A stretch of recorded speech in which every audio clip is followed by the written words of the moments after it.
Acts 25. Now when Festus had come to the province, after 3 days he went up from Caesarea to Jerusalem. Then the high priest and the chief men of the Jews informed him against Paul, and they petitioned him, asking a favor against him, that he would summon him to Jerusalem, while they lay in ambush along the road to kill him. But Festus answered that Paul should be kept at Caesarea, and that he himself was going there shortly. Therefore he said, "Let those who have authority among you go down with me, and accuse this man, to see if there is any fault in him."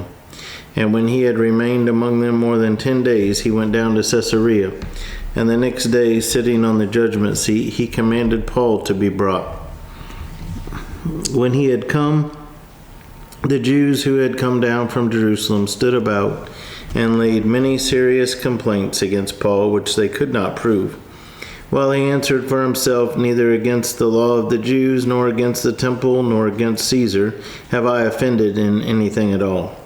But Festus, wanting to do the Jews a favor, answered Paul and said, "Are you willing to go up to Jerusalem and there be judged before me concerning these things?" So Paul said, "I stand at Caesar's judgment seat, where I ought to be judged. To the Jews I have done no wrong, as you very well know.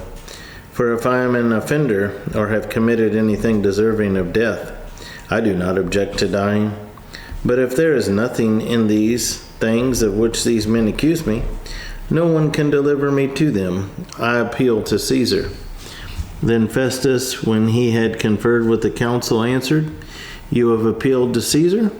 To Caesar you shall go." And after some days, King Agrippa and Bernice came to Caesarea to greet Festus. When they had been there many days, Festus laid Paul's case before the king, saying, "There is a certain man left a prisoner by Felix, about whom the chief priests and the elders of the Jews informed me when I was in Jerusalem, asking for a judgment against him. To them I answered, it is not the custom of the Romans to deliver any man to destruction before the accused meets the accusers face to face, and has opportunity to answer for himself concerning the charge against him. Therefore, when they had come together without any delay, the next day I sat on the judgment seat and commanded the man to be brought in. When the accusers stood up, they brought no accusation against him of such things as I supposed, but had some questions against him about their own religion and about a certain Jesus who had died, whom Paul affirmed to be alive. And because I was uncertain of such questions, I asked whether he was willing to go to Jerusalem and there be judged concerning these matters. But when Paul appealed to be reserved for the decision of Augustus, I commanded him to be kept till I could send him to Caesar. Then Agrippa said to Festus, "I also would like to hear the man myself." "Tomorrow," he said, "you shall hear him." So the next day, when Agrippa and Bernice had come with great pomp and had entered the auditorium with the commanders and the prominent men of the city, at Festus' command, Paul was brought in. And Festus said, "King Agrippa, and all the men who are here present with us, you see this man, about whom the whole assembly of the Jews petitioned me, both at Jerusalem and here, crying out that he was not fit to live any longer.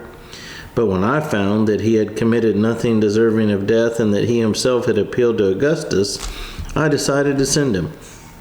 I have nothing certain to write to my Lord concerning him, therefore I have brought him out before you, and especially before you, King Agrippa, so that after the examination has taken place I may have something to write.